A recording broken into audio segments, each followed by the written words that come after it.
오늘은 시편 44편 9절부터 26절까지의 말씀을 함께 나누어 보겠습니다. 1절부터 8절까지 해서 시인은 이스라엘 열조들을 출애굽시키시고 가나안 땅으로 인도하셨던 하나님의 은총에 의지하여 구원을 호소했습니다.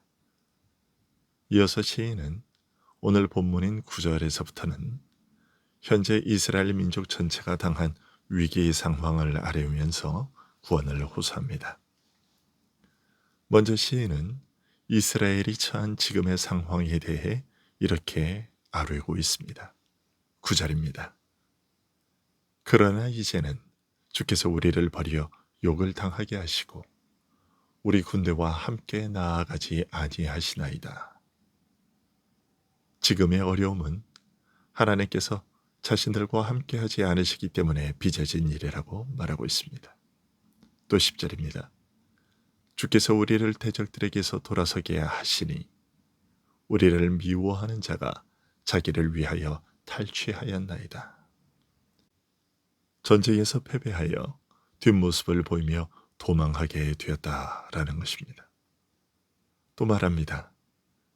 주께서 우리를 잡아먹힐 양처럼 그들에게 넘겨주시고 여러 민족 중에 우리를 흩으셨나이다. 자신들은 고국 땅에서 쫓겨나 여러 나라로 흩어지게 되었고 그리하여 이제는 한 덩어리의 나라를 이루지 못하게 되었다는 것입니다. 나라가 온통 와해되었다는 것입니다. 또 12절에서 말합니다. 주께서 주의 백성을 헐값으로 파심이요 그들을 판 값으로 이익을 얻지 못하셨나이다. 그렇게 흩어진 후 자신들의 지위는 노예로 전락하고 시장의 다른 물건들과 같이 매매하는 물품이 되어버렸다라고 말하고 있습니다. 계속해서 말합니다. 주께서 우리로 하여금 우리에게 욕을 당하게 하시니 그들이 우리를 둘러싸고 조소하고 조롱하나이다. 주께서 우리를 무백성 중에 이야기거리가 되게 하시며 민족 중에서 머리 흔들림을 당하게 하셨나이다. 마치 사사였던 삼손이 두 눈이 뽑히고 맷돌을 가는 신세가 되어 블레셋 사람들의 구경거리가 되었던 것과 같은 모습입니다.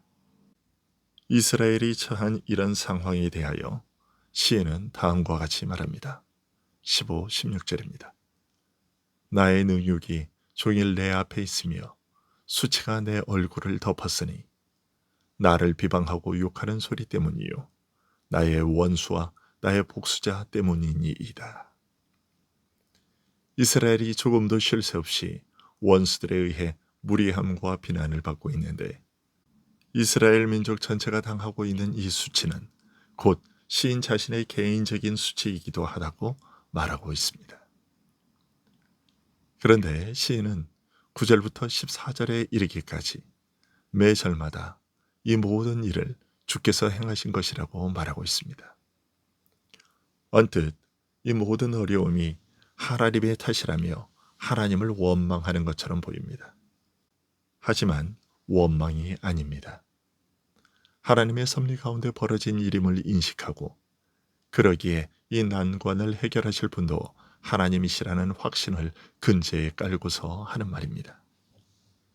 이런 확신이 있기에 하나님의 말씀에서 떠나지 않고 주의 길을 걷고 있다고 고백합니다. 17, 18절입니다. 이 모든 일이 우리에게 임하였으나 우리가 주를 잊지 아니하며 주의 언약을 어기지 아니하였나이다. 우리의 마음은 위축되지 아니하고 우리 걸음도 주의 길을 떠나지 아니하였으나. 위축되지 않았다라는 말은 돌아서지 않았다는 것입니다. 출애굽 1세대가 난관에 부딪힐 때마다 애굽으로 돌아가자고 했던 것과 같은 그런 배신을 하지 않았다는 것이죠. 시편 44편에서 우리가 가장 마음에 새겨야 할 부분입니다. 신실한 자들은 영문을 모른 채 역경에 빠져 고통을 겪고 있더라도 주의 언약의 말씀을 붙들고 그 말씀대로 살아가야 한다는 것입니다. 우리는 고난당하는 분명한 이유를 모르지만 하나님께서는 이에 대한 어떤 훌륭한 이유를 갖고 계십니다. 이 사실을 확신하는 자들만이 이유를 모른 채 당하고 있는 고난 가운데서도 주를 잊지 않고 주의 언약을 어기지 않고 하나님을 배반하지 않고 주의 길을 걸어갈 수 있습니다. 이제 시인은 다시 한번 자기 민족이 처한 현실을 고합니다. 19절입니다. 주께서 우리를 승냥이의 처소에 밀어넣으시고 우리를 사망의 그늘로 덮으셨나이다. 그러나 사망의 그늘에 덮인 것과 같은 현실에서 반드시 구원 얻게 될 것임을 확신합니다. 20, 21절입니다.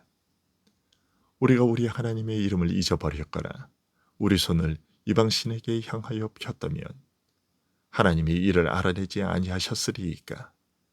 무릇 주는 마음의 비밀을 아시나이다. 이제까지의 이스라엘의 역사를 돌이켜보면 자신들이 죄악을 저지르고 그로 인하여 징계를 당할 때에도 하나님은 그들을 용서하시고 구원해 주셨습니다. 그렇다면 하물며 그러한 죄를 짓지도 않았는데 당하는 고난에서야 당연히 구원해 주시지 않겠는가 하는 확신을 표하고 있는 것입니다. 신이 이런 확신을 갖는 또 하나의 근거가 있습니다. 22절입니다. 우리가 종일 주를 위하여 죽임을 당하게 되며 도살할 양같이 여김을 받았나이다. 지금 당하고 있는 고난은 주를 위하여 당하는 고난이라고 말하고 있습니다. 곧 자신들이 범한 죄 때문이 아니라 단지 악한 자들이 하나님의 이름을 미워하여 자기들을 대적하고 있기 때문에 당하는 고난이라고 말하고 있습니다. 그렇기 때문에 주께서 반드시 구원하실 것이라는 확신을 갖는 것입니다. 이 확신을 갖고 소리 높여 하나님께 호소합니다. 주여 깨소서 어찌하여 주무시나이까. 일어나시고 우리를 영원히 버리지 마소서. 어찌하여 주의 얼굴을 가리시고 우리의 고난과 압제를 잊으시나이까. 우리 영혼은 진토 속에 파묻히고 우리 몸은 땅에 붙었나이다. 일어나 우리를 도우소서. 주의 인자하심으로 말미암아 우리를 구원하소서. 아무리 예상 밖의 시험이라 할지라도 우리 마음속에 있는 하나님을 향한 경외심을 쫓아낼 수는 없습니다. 우리를 짓누르는 고난의 무게가 아무리 심하다 하더라도 하나님을 바라보지 못하게 할 만큼 우리를 압도하지는 못합니다. 우리가 하나님 한 분께만 확신을 갖는다면 우리는 고난 가운데서도 하나님께 드려야 할 마땅한 종귀를 드릴 수 있습니다. 우리가 조금이라도 하나님 외에 다른 데서 우리의 복과 이익을 구하면 하나님께서 가지신 영광의 가장 중요한 부분을 빼앗는 죄를 범하게 되기 때문입니다. 그러므로 재난의 가장 깊은 곳에 빠졌을 때 우리의 눈과 희망의 기도를 하나님만을 향하는가의 여부가 우리가 가진 경건에 대한 참된 시험임을 명심합시다. 또한 우리가 고난을 당하는 그 이유가 주를 위한 것이라는 사실은 고난으로 인한 우리의 슬픔에 대한 가장 큰 위안이라는 것을 기억합시다. 그리하여 하나님께서 더욱 힘있게 우리를 보호해 주시는 분이 되시도록 하기 위해 하나님께 도움을 구하는 기도를 쉬지 맙시다. 믿음의 조상의 모범을 따라 우리 믿음의 고백을 확인할 필요가 있는 고난에 참을성을 가지고 순응하는 것이 우리에게 합당함을 잊지 맙시다. 가장 심한 고통 중에서도 하나님의 이름을 계속 부르고 하나님을 경외하는 마음을 버리지 않는 우리 모두가 될 수 있기를 소원합니다. 기도하겠습니다.